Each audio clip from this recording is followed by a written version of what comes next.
I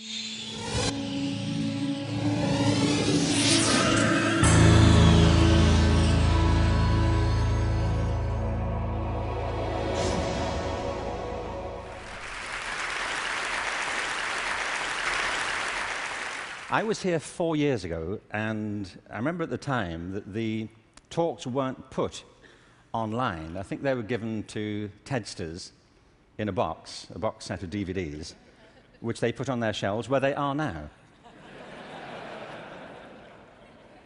And actually, Chris called me a week after I'd given my talk and said, "We're going to start putting them online. Could we put yours online?" I said, "Sure."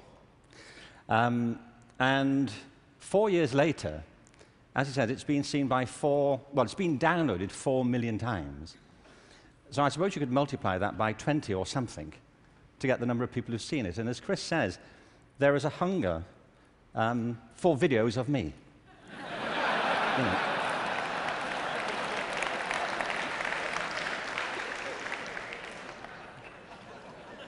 Don't you feel?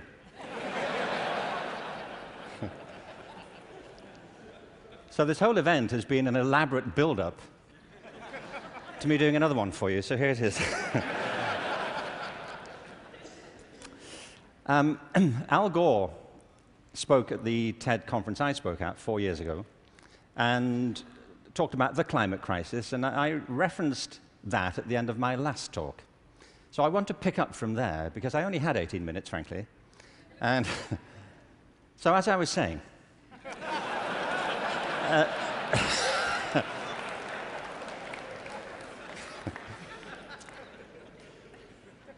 you see, he's right. I mean, there is a major climate crisis, obviously, and I think if people don't believe it, they should get out more. But I believe there's a second climate crisis, which is as severe, which has the same origins, and that we have to deal with the same urgency. And I mean by this, and you may say, by the way, look, I'm good. You know, I have one climate crisis. I don't really need a second one. But this is a crisis of not natural resources, though I believe that's true, but a crisis of human resources. I believe fundamentally, as many speakers have said during the past few days, that we make very poor use of our talents. Very many people go through their whole lives having no real sense of what their talents may be, or if they have any to speak of. I meet all kinds of people who don't think they're really good at anything. Actually, I kind of divide the world into two groups now. Jeremy Bentham, the great utilitarian philosopher, once spiked this argument. You know, he said there are two types of people in this world: those who divide the world into two types, and those who do not. Well, well, I do. And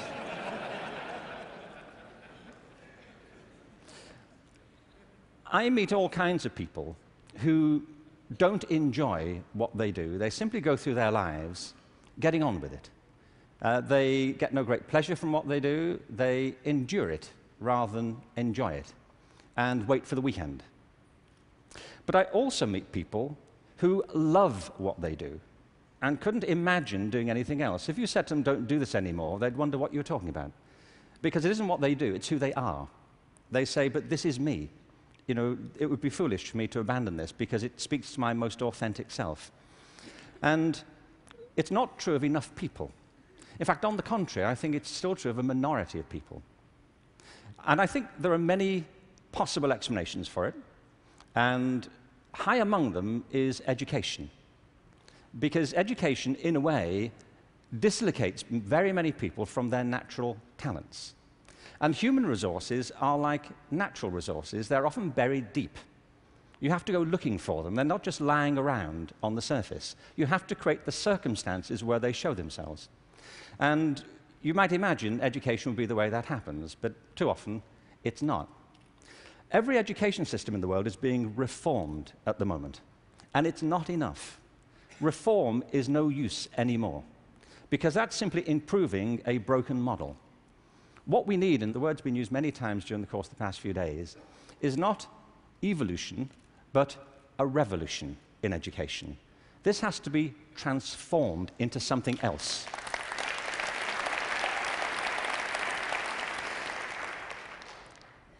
one of the real challenges is to innovate fundamentally in education.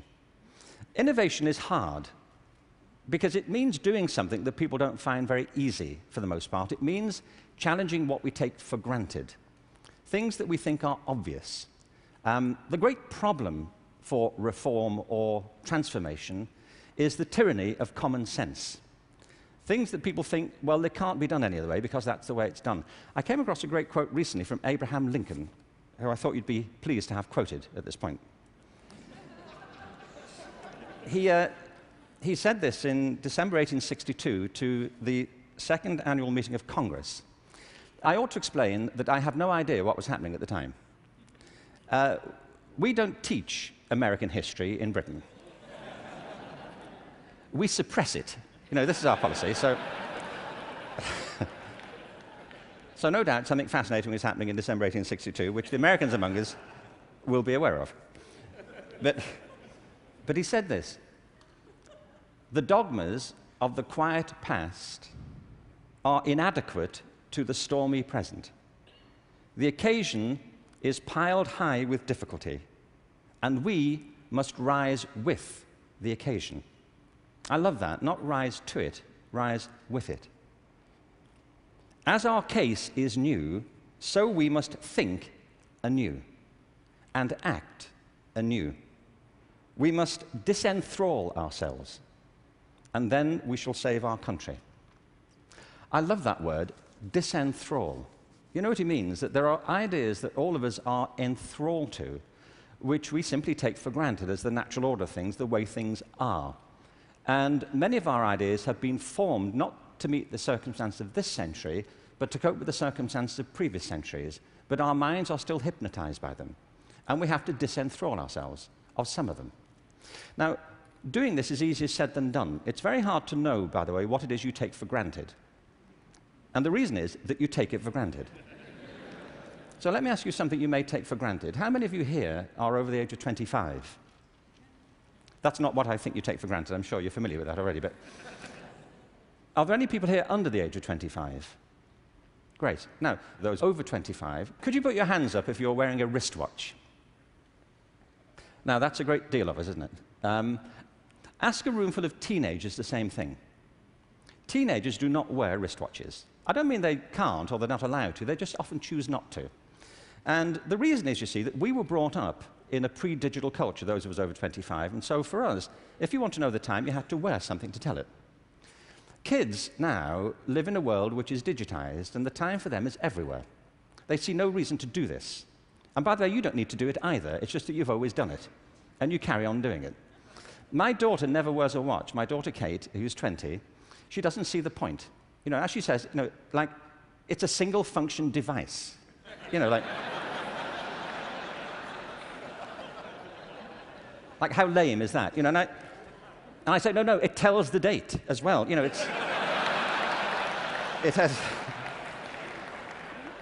has multiple functions. But you see, there are things we're enthralled to in education. Let me give you a couple of examples. One of them is the idea of linearity. That it starts here, and you go through a track, and if you do everything right, you will end up set for the rest of your life. Everybody who's spoken at TED has told us implicitly or sometimes explicitly a different story, that life is not linear, it's organic. We create our lives symbiotically as we explore our talents in relation to the circumstances they help to create for us. But you know, we have become obsessed with this linear narrative, and probably the pinnacle for education is getting you to college. I think we are obsessed with getting people to college. Certain sorts of college. I don't mean you shouldn't go to college, but not everybody needs to go, and not everybody needs to go now. Maybe they go later, not right away. I was up in San Francisco a while ago doing a book signing. There was this guy buying a book. He was in his 30s, and I said, "What do you do?" And he said, "I'm a fireman." And I said, "How long have you been a fireman?" He said, "Always. I've always been a fireman." And I said, "Well, when did you decide?" He said, "As a kid." He said, "Actually, it was a problem for me at school, because at school, everybody wanted to be a fireman." He said, "But I wanted to be a fireman." You know, and he said, "When I got to the senior year of school, my teachers didn't take it seriously. This one teacher didn't take it seriously." He said, "I was throwing my life away if that's all I chose to do with it. That I should go to college, I should become a professional person, I had great potential, and I was wasting my talent to do that. And he said it was humiliating because he said it in front of the whole class, and I really felt dreadful. But it's what I wanted. And as soon as I left school, I applied to the fire service, and I was accepted. And he said, you know, I was thinking about that guy recently, just a few minutes ago when you were speaking about this teacher. He said, because 6 months ago, I saved his life. He said he was in a car wreck, and I pulled him out, gave him CPR, and I saved his wife's life as well. He said, I think he thinks better of me now.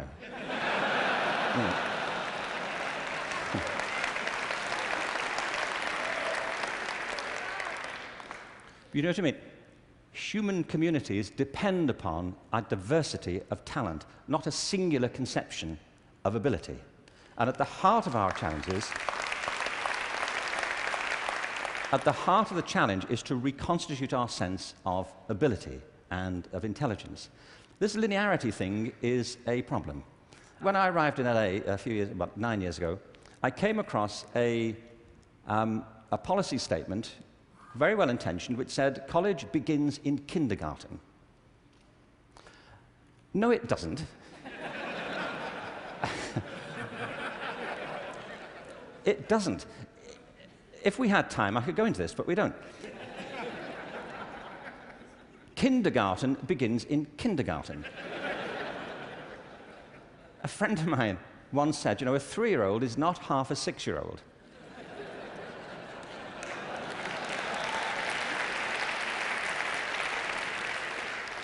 They're 3. But as we just heard in this last session, there's such competition now to get into kindergarten, to get to the right kindergarten, that people are being interviewed for it at 3. Kids sitting in front of unimpressed panels, you know, with their resumes. Flicking through it, saying, what, this is it?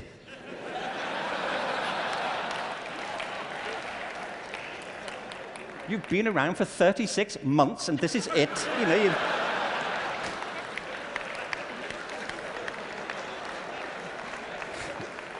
you've achieved nothing. I mean, spent the first 6 months breastfeeding, what I can say. I mean, see, it's outrageous as a conception, but it tracks through. The other big issue is conformity. We have built our education systems on the model of fast food. This is something Jamie Oliver talked about the other day. You know, there are 2 models of quality assurance in catering. One is fast food, where everything is standardized.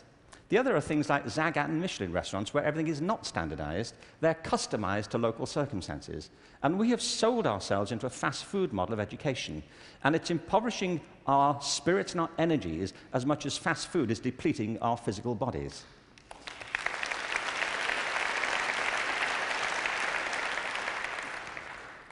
I think we have to recognize a couple of things here. One is that human talent is tremendously diverse. People have very different aptitudes. I worked out recently that I was given a guitar as a kid at about the same time that Eric Clapton got his first guitar. You know, it worked out for Eric, that's all I'm saying. You know, in a way, it did not for me. I could not get this thing to work, you know. No matter how often and how hard I blew into it, you know, it just wouldn't work. But it's not only about that, it's about passion. Often people are good at things they don't really care for. It's about passion and what excites our spirit and our energy. And if you're doing the thing that you love to do, that you're good at, time takes a different course entirely. My wife's just finished writing a novel, and I think it's a great book. But she disappears for hours on end. You know this. If you're doing something you love, an hour feels like 5 minutes.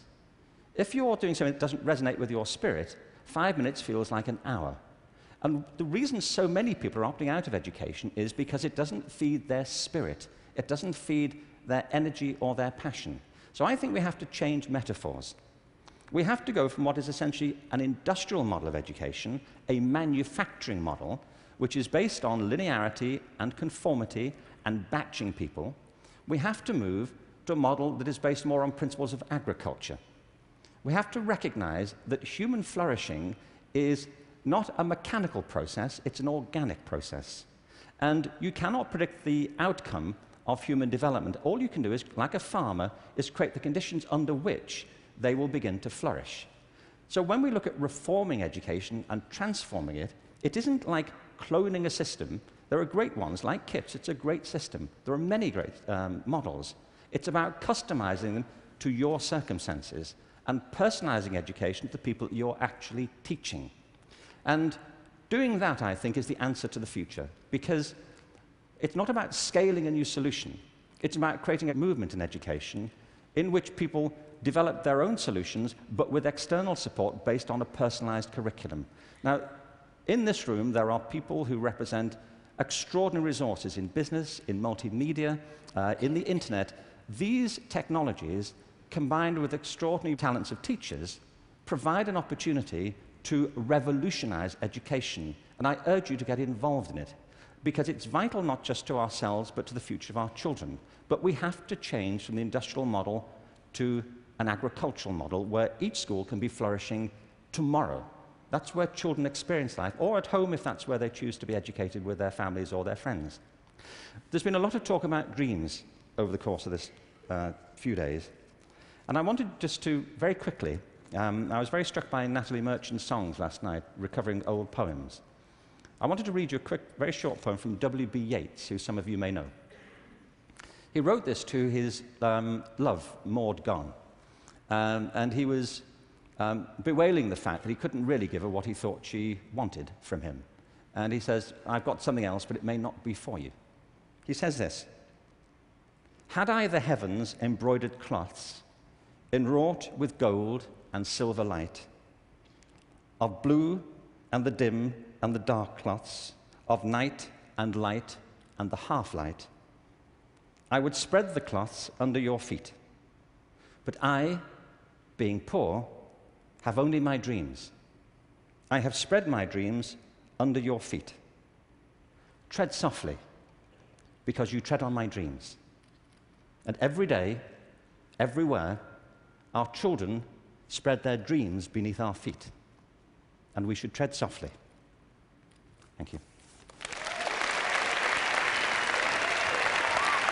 Thank you very much. Thank you very much.